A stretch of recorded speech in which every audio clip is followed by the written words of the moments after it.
subsection 4 of the 1999 Constitution as amended. Reading a letter on the House floor on Tuesday, Deputy Speaker Honorable Benjamin Kalu stated that the President rejected the bill due to certain provisions, including Section 22, which grant the authority to consent to land disposal to the state governor instead of the President. He noted that in the case of federal universities, such authority should rest with the President as the land belongs to the federal government.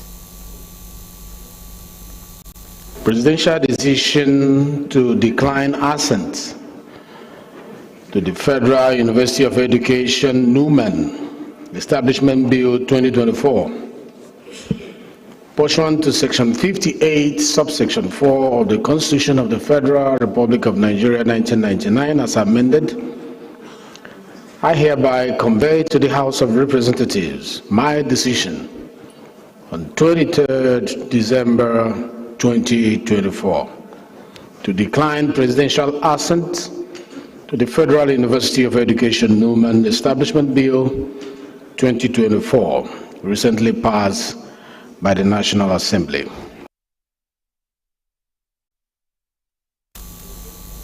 Meanwhile, the House observed a minute of silence in honor of the late Honorable Adewumi Ononuga, who passed away on January 15, 2025. The Deputy Speaker announced that the valedictory session will be held in her honor.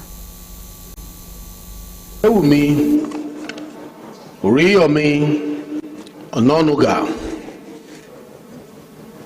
Honorable members will recall that Honorable Adewumi Oriyomi Ononuga, a member representing Ikene, Sagamu, Remo, North Federal Constituency of Ogun State, passed on Wednesday, January 15, 2025.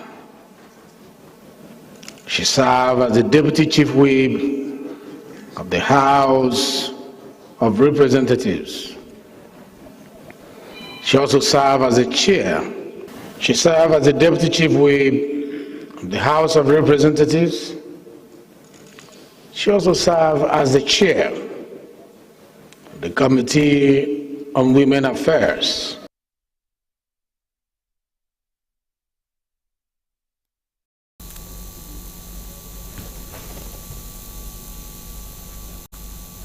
Meanwhile, the Senate Committee on Public Accounts, chaired by Senator Wadada Leo, has described the less than 1 contribution of certain minerals to Nigeria's GDP as ridiculous and unacceptable.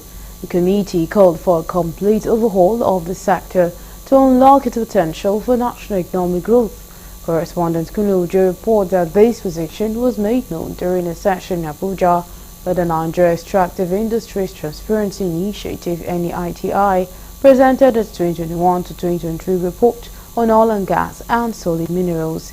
NEITI's Executive Secretary, Dr. Ojo Bunaya Oji, revealed that Nigeria requires an injection of $300 billion into gas infrastructure to fully maximize its natural gas resources, positioning itself as the 9th highest gas producer globally and the top producer in Africa. However, Dr. Oji lamented the absence of the necessary infrastructure to harness these gas resources. Our gas infrastructure, gas deposits are untouched, dormant. To use gas, just as what sustains Qatar alone is gas. They are the largest producer in the world. The only thing that Qatar Energy does is gas, processing of gas. So, in Nigeria, what we need is to invest in gas infrastructure to evacuate gas. And our study shows that we need an initial investment of $20 billion annually for 10 years. The committee expressed dissatisfaction with EITI's report, which primarily highlighted states like Ogun, Osun, Kogi, Edo, Ebonyi, Rivers, Cross River, and the FCT. Senator Aliyu and other members criticized the exclusion of states such as Nasarawa, Zamfara, Kebbi, Plateau, and Bauchi, which are also key players in the solid minerals sector. I think it is extremely important that I add this. This we're talking about here can constitute security threat to the existence of our polity. And why am I saying this? You can imagine citizens from these states that have been mentioned, Zamfara, Kebbi, Nasarawa, Benue, Bauchi, Gombe, and the rest, that know the volume of exploration of solid mineral resources that happen within these states that I have mentioned, and hearing this is all that government, all that is remitted to government. It's extremely serious.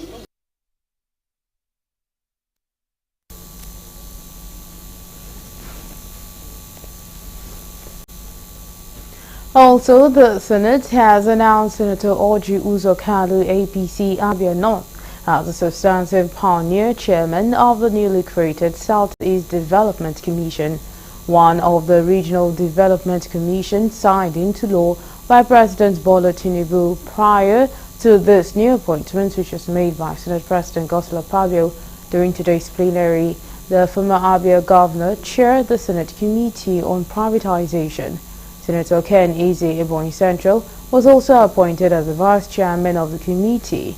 Akpabio also noted that other members of the committee will be announced in due course. With these developments, Kalu, who also chaired the screening ad hoc committee on regional development commissions of the Northwest and Southeast, is expected to lead other members of the committee to conduct oversight of the Southeast Development Commission to achieve its laid-down objectives.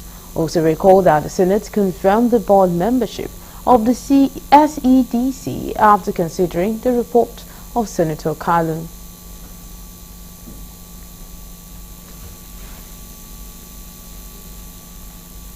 The Minister of Women Affairs, Hajia Iman Sulaiman Ibrahim, has joined the global community to commemorate the World Cancer Day, assuring patients that they are not alone in the struggle to recuperate, as she also praised the resilience of those who have survived the scourge.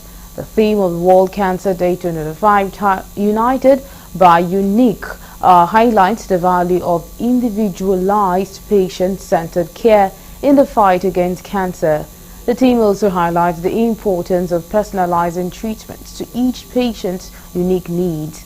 In a statement signed by her advisor on media and publicity, Jonathan Eze, on Tuesday, the minister pledged solidarity with women and families affected by cancer and reaffirmed her commitment to supporting their fight against this devastating disease.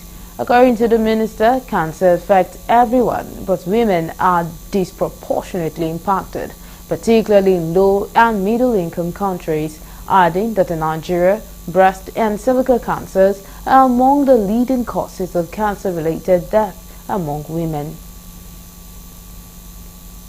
You're still on to Galaxy News. We'll quickly take a break and when we return, the news continues. Just stay with us.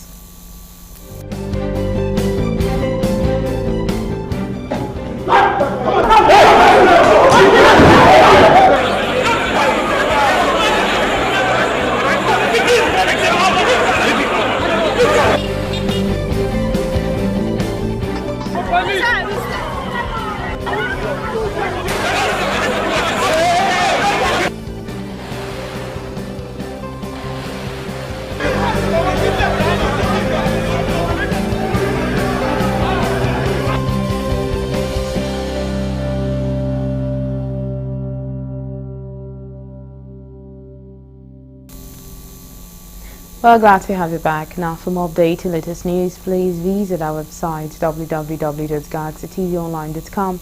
Connect with us on our X handle at Galaxy TV. Subscribe to our YouTube channel, youtube.com/GalaxyTV News.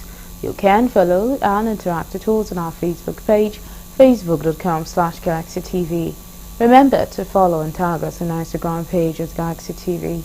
Our social media platforms are user-friendly and can always accommodate your live update and comment, as you can easily scan our IG QR code.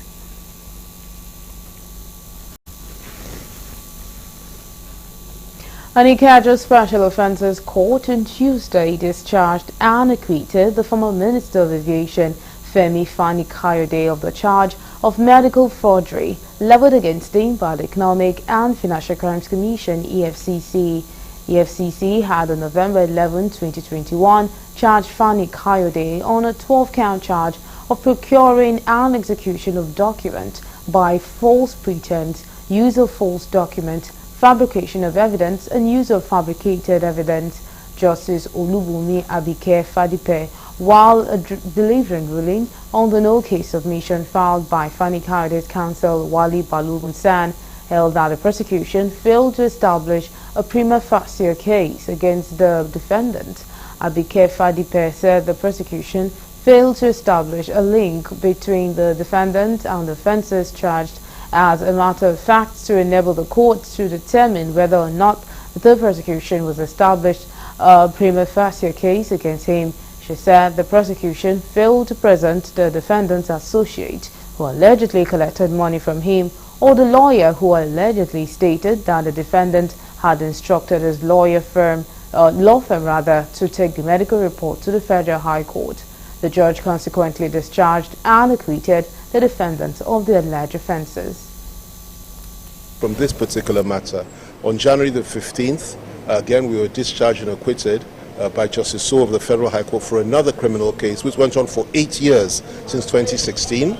Before that time, I was discharged and acquitted of yet another criminal case in 2016 by Justice Ophelia Jomagobia, and of course on the 15th of January, Justice Soho, I was acquitted of yet another criminal case, and there was another one that we won on Court of Appeal, at the Court of Appeal. So 4 criminal cases by the EFCC in the space of the last 18 years has been quite an ordeal for me. Financial crime is an issue which Supreme Court has decided upon, and this is what we brought to the attention of my Lord, and my Lord agreed, as she's bound to do, with the Supreme Court with respect to the economic and what constitutes economic and financial crime. He has been charged in this court for what they said to be forgery of medical reports. Now the question that we raised before the court is that alleged forgery of medical report is not an economic crime, it's not a financial crime, and the court agreed with us.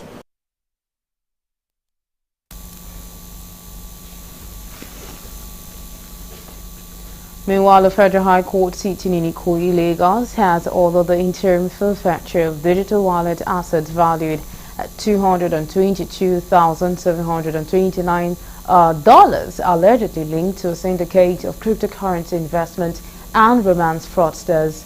This was disclosed on Tuesday by the Economic and Financial Crimes Commission in a post on X, formerly Twitter. It noted that Justice A. Owoye issued the order on Monday following an ex parte application filed by the Anti-Graft Agency through its counsel, Zenat Atiku. The post also says that the digital wallet assets were recovered from an alleged syndicate of 792 cryptocurrency investment and romance fraudsters who were arrested on December 10, 2024 by operatives of the Economic and Financial Crimes Commission, EFCC, during a surprise operation at 7 Oyim Jolayemi Street, Victoria Island, Lagos. The suspect alleged to be part of an international fraud syndicate involved in large-scale cryptocurrency investment scams and romance fraud.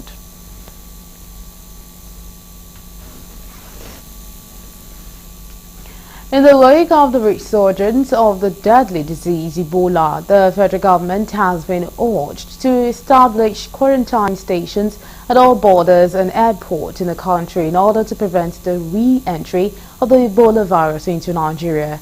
The measure becomes necessary since the resurgence of the deadly virus in the Republic of Uganda. Correspondent Nabuchi Okenabuchi takes a look at the resurgence of the virus, which was chased away from the country a few years ago. The report. is grappling with plans on how to manage the existing and ravaging ailments such as HIV/AIDS, tuberculosis, and other dangerous diseases. In the wake of U.S. withdrawal from the World Health Organization, Africa is faced with the resurgence of Ebola, a disease that was brought to Nigeria.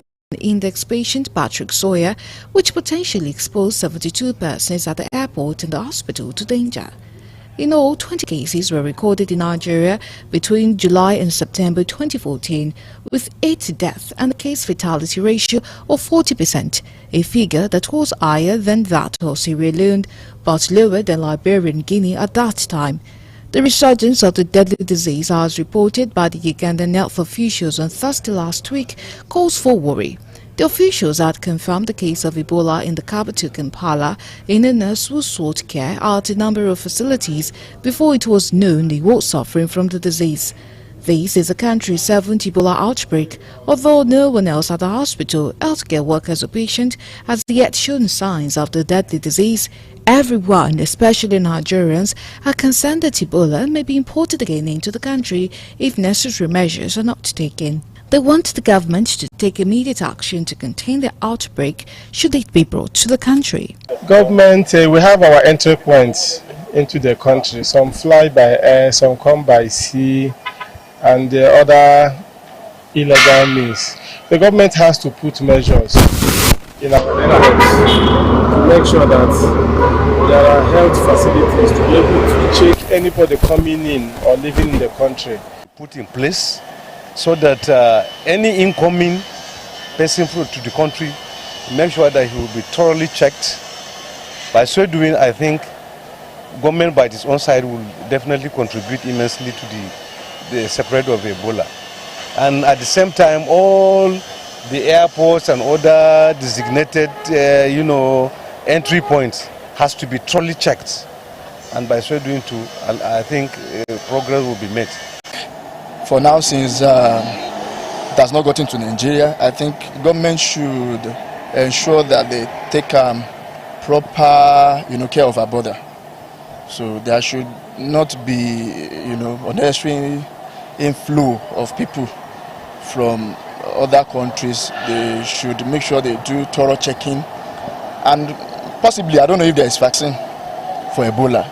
If there is, they should make sure that anybody that will be coming into this country should provide evidence that such person has been vaccinated against this Ebola. Others want the legislature to enact laws requiring thorough testing and the presentation of verified and accurate health results for anyone entering the country, and for citizens to be mindful of their personal hygiene.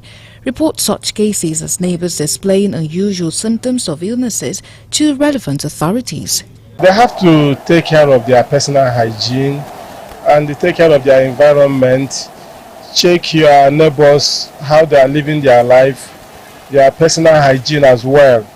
So you take precautionary measures so that you will not be able to get unnecessary infections and they maybe transmit to other people. It's not something that is new. We've been through it some years back and we saw what we all went through.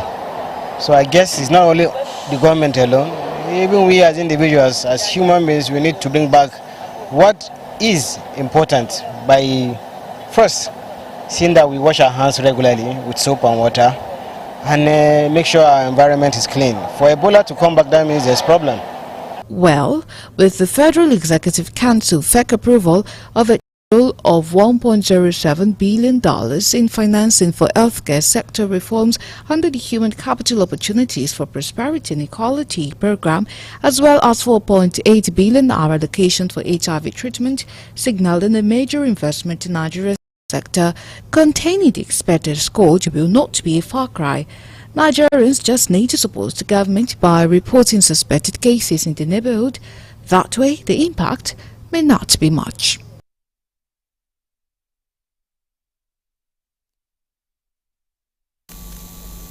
And now move over to the foreign desk for more news.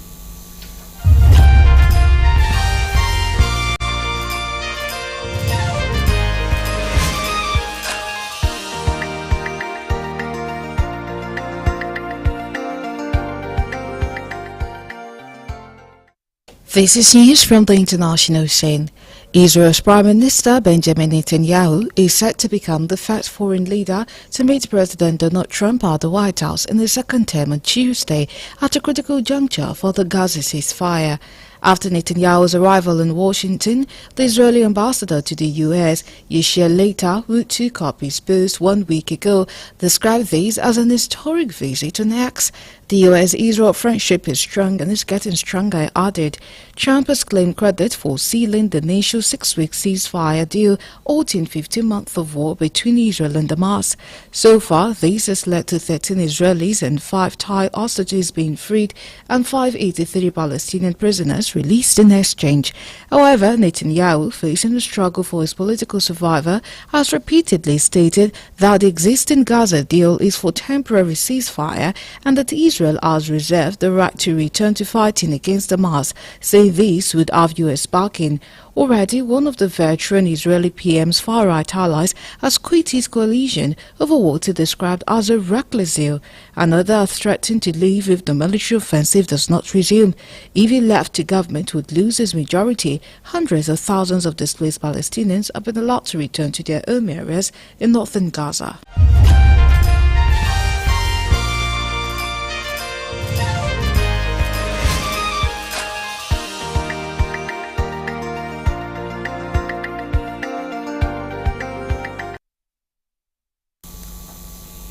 And that's all we have on Galaxy News. Thank you so much for being a part of the news. My name is Nenvangi Mazaka. Do join us by 9 p.m. for more news. As for now, goodbye.